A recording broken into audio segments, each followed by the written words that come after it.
In this video, I'm going to talk about what happened after the fade. So it's the aftermath. So, um, if you watched the previous video, I talked about how the first time I had to make some decisions. So, I was in college and was finishing up my schooling. And I, began to mainly focus on my career. Of course, during the process of that, I was starting to think about marriage and, meeting someone really nice, special, because it's a natural thing to want to get married, partner up, and, move your life forward. So I started really thinking about what the options were because I was a Jehovah's Witness, but there were some things I just could not accept. And one of them was I couldn't even mentally process the idea of getting married to a Jehovah's Witness. I just couldn't. It was just, my brain couldn't even go there. So basically, my thought process was that, marriage is a major, major life decision. It's so serious and it can change the path of your life. And it will, inevitably, because you're really getting involved with another human being and they have their own life experiences that they've had, and you've had your life experiences, and you have to kind of come together and kind of work together to build this new relationship. So it is major. Marriage is a major thing, and I took it very seriously. And if you are familiar with Jehovah's Witnesses, many of you understand, but for those of you who are not, I'm just going to give a brief explanation of some of the things that you're up against. So in the Jehovah's Witness organization, there is no allowing for any kind of communication with your potential partner without a chaperone, without some other people being there, present and milling around you. So you're trying to get to know someone under those circumstances and conditions. And in addition to that, there's no premarital intimacy allowed. And now thinking back about it, because I'm a lot older and a lot wiser, right? So when you're in your teens through early adulthood, you're going through a lot of physical changes. This is by design.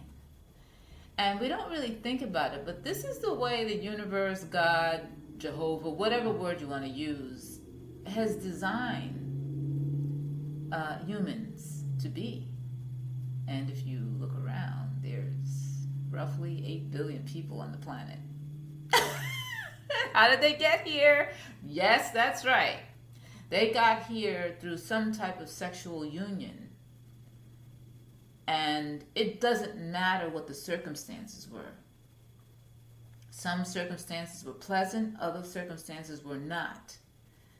But the point is that we all got here through some type of sexual union between a female and a male.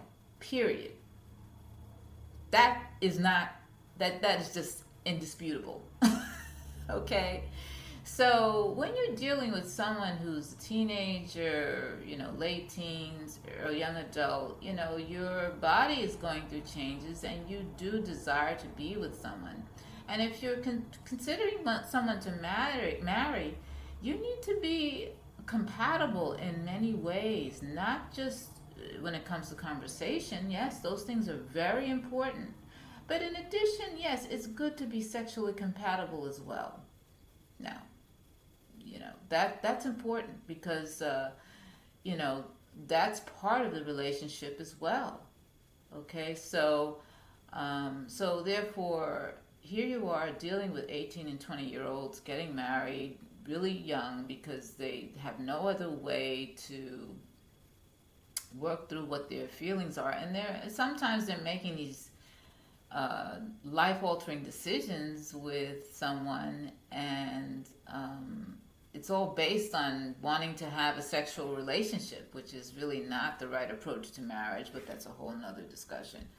Okay, so in addition to that, you're dealing with someone who, I mean, they may have just gotten out of high school and they have no life experience. They have no furthering of their education. Not that everyone has to do that, but furthering your education is not for everyone, and that's okay. But the point is, they have no life experience.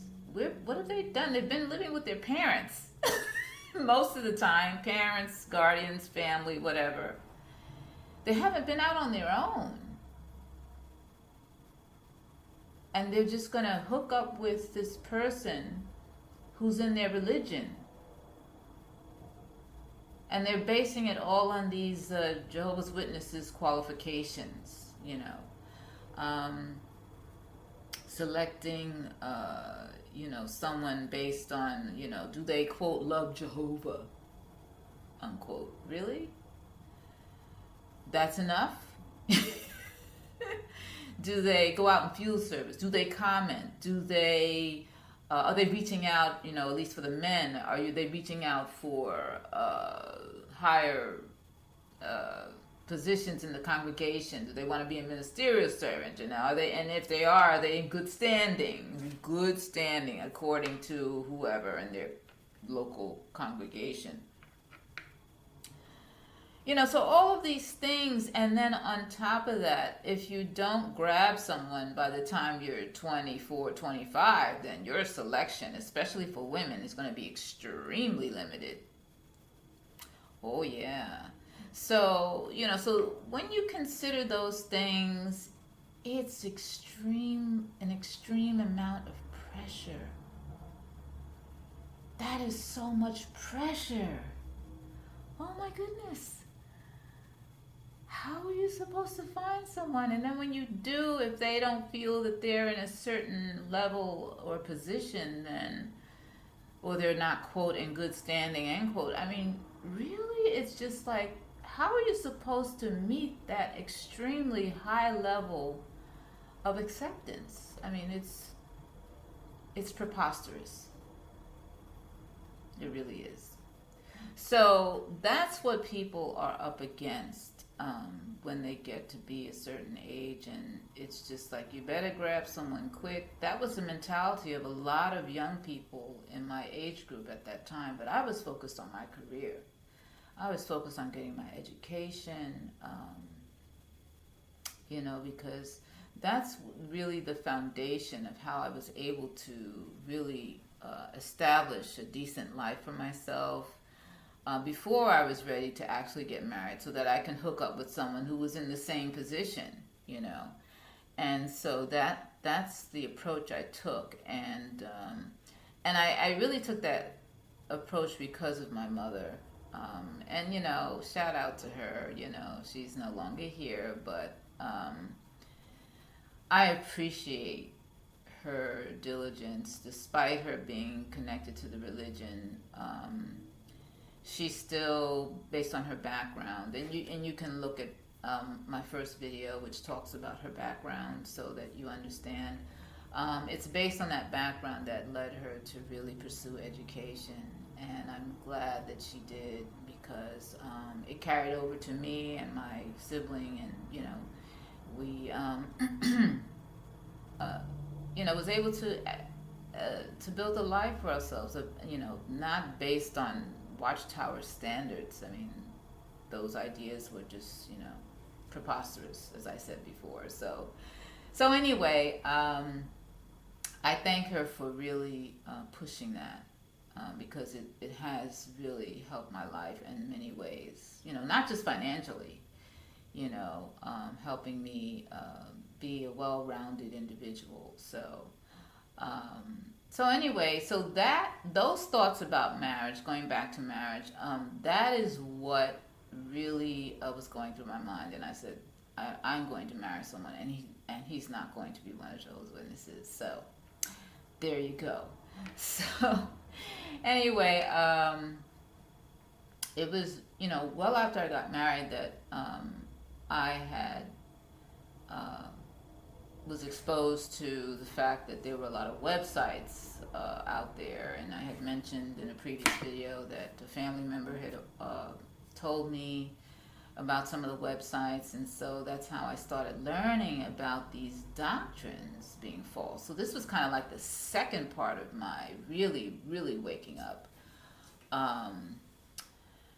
And I hadn't really dwelt on the doctrines before. I was really focused on, this is my life and I'm going to live it. And yeah, I believe, maybe Armageddon's coming or whatever, but I'm going to live my life. I want to enjoy some things. I want to get married, finish schooling. I'm going to get educated, so on and so forth. I want to make a good living, these types of things. So that was kind of how I pulled away the first time, kind of phased out based on that. Whereas this time I was, even though I wasn't going to the meetings or anything like that, I just really hadn't dwelt on the teachings. And so now I was being exposed to the actual teachings. What we had been taught? And so I was just seeing all these things about all these false doctrines, and I was shocked and really, I wasn't devastated because I wasn't fully entrenched. I never was I wasn't one of these gung-ho people. That was not me. It was never me, actually. And I did a little auxiliary pioneer here and there just to kind of keep it going. But I was focused on my education, my schooling, and that. So, you can't you can't dip your foot into two different lakes at the same time. So I had to choose which path it was going to be, and I was like, listen, I'm going to make my living. I'm going to be doing good. I want to make it in the world. Call it what you want, but that's what I'm going to do. So, from that perspective, I wasn't fully entrenched. So, in some ways that was very good, but I can't imagine the horror and upset that so many people have experienced when they really, really come to a true understanding and acceptance that the beliefs that we were taught were false. Those who can really accept that, because a lot of people can't accept it. What they do is they shut their brain down when you talk to them about beliefs, and I'll talk about that in another video. So much to talk about. But anyway, so I'm seeing all this stuff about 607 BCE and all of these things about, the blood issue and the United Nations and Jehovah's Witnesses being a part of them, as and I was just like floored. I was like, wow, so we were taught these things and these things were false, and people, I was thinking about, one of the things I thought about was that book that they studied at the book study. One time they had a book study, which was a 1-hour meeting at somebody's home. My grandmother, for many years, had book studies in her home, once a week for 1 hour, where you would study a book. And you'd have to prepare before you go there, and you just kind of rehash what, they ask you questions and you rehash the answers from the book. It's just kind of like, you say it in your own way, but it's the same thing that you're parroting from the book. Anyway, so there was one book called The Finished Mystery. I think it was Finished Mystery book, and it was mainly about 607, I believe, and this whole teaching. And I was big into numbers. I loved math. I was always a lover of math, and I always did. That was my top subject in school. I always did well in math. So I was like trying to do the math, and I didn't say anything because I was a kid, I was a youngster. I think I was in my teens at that point, and I was like, this doesn't add up. I don't, what is I'm missing something here, you know. And at the time I thought it was something that I was doing wrong, but I just said, what? I just can't, I don't understand. I'm trying to add up all these numbers and what they're saying, and oh, it's got to be this way. So that means that 1914 was the year because 607. I'm like, my head is spinning. Okay. And it's basically simple addition and subtraction, but I couldn't grasp it. And I was like confused because I'm like, I'm good at math. I'm like, I don't understand. So, but in the end, you know, thinking back as an adult now, I'm like, you know, when you go through, when you have to explain so much to prove a basic teaching, a whole book devoted to some false teaching, when you have to go through that level of an explanation to prove something, that is kind of a red flag. Because most things that when you have to go through that much to prove something, most things of that nature would be false.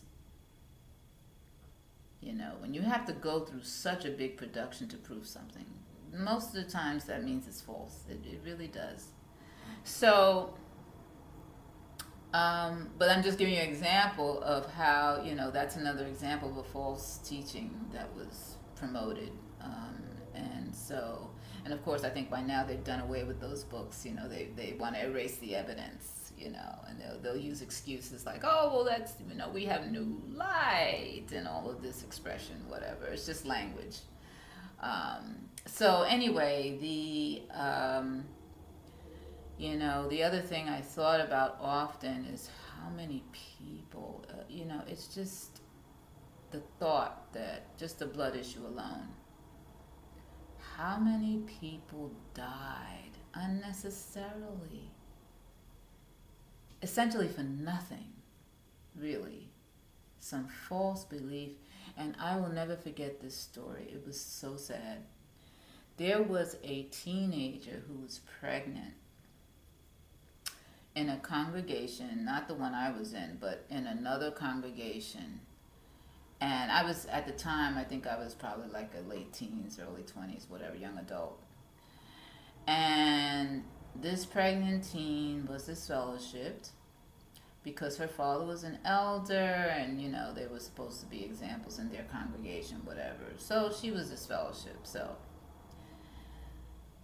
by the time she's ready to give birth, there was some kind of complication. So needless to say, she needed a blood transfusion.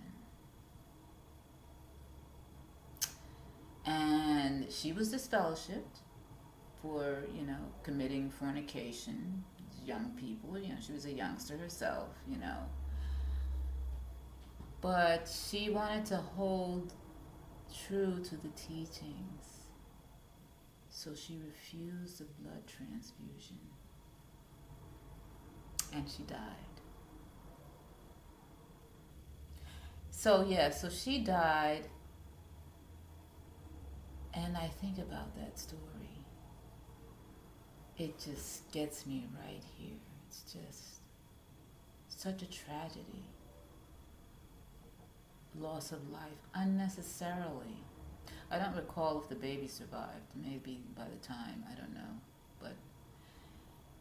But it's just such a tragedy that people like that lost their lives for nothing. And on top of that was shunned. The mental, you know, the mental heartache of, let's say if that was, you know, my sister or, you know, I don't know how that mother felt because she was still part of Jehovah's Witness. I don't know now whether that family is, you know, I don't know now if they're still involved, but just thinking about that whole situation is just awful.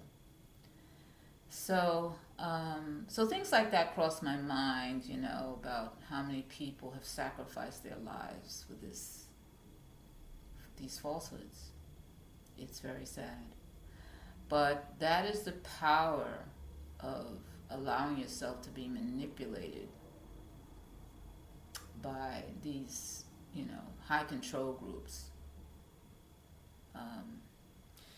So anyway, so all of those things were crossing my mind during when I discovered that these doctrines were false.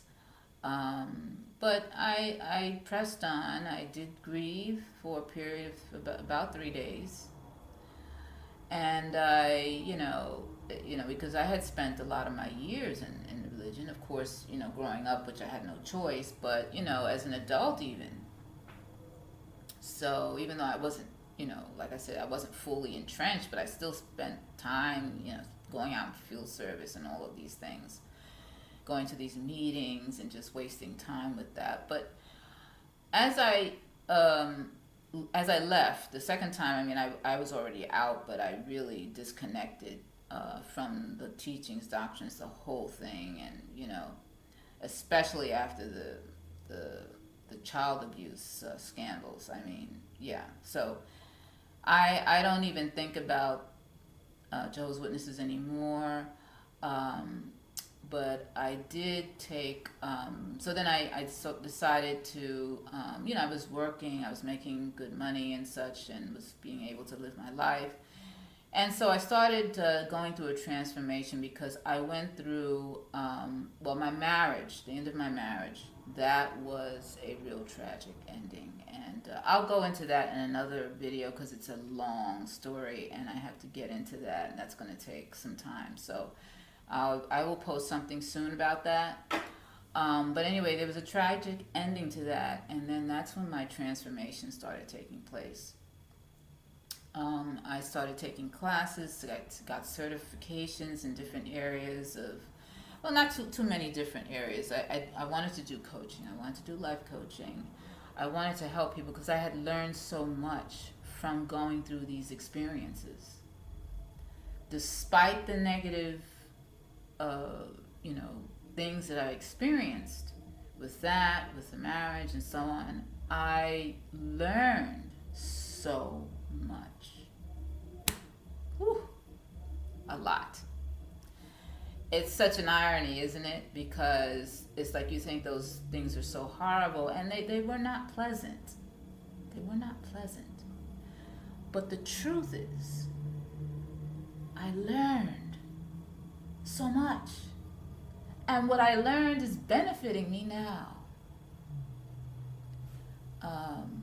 I took classes in, health and wellness, got certifications in that, got certifications in life coaching, got certifications in neuro-linguistic programming, because that's what we experienced with the religion, So these things are actually have kind of turned around. My life turned around, and it was going, reasonably good, and then now it's just gotten better because of all the learnings and the things that I have gained from those rough experiences. So I just wanted to, let people know that I do have a website. I do help people with coaching. If you're interested, there's no pressure. If you're interested, fine. If not, that's okay too. I just want you to stay with me on this channel. Please subscribe, and you can comment as well. And I will be reaching out, responding to comments. And I just want to tell you that I appreciate you for coming. I really do. Taking the time to listen to my story. And you could be doing other things, but, I thank you for your time. And I will be seeing you again on the next video. Take care. Be blessed. Life is good, no matter what. Be well. Thank you.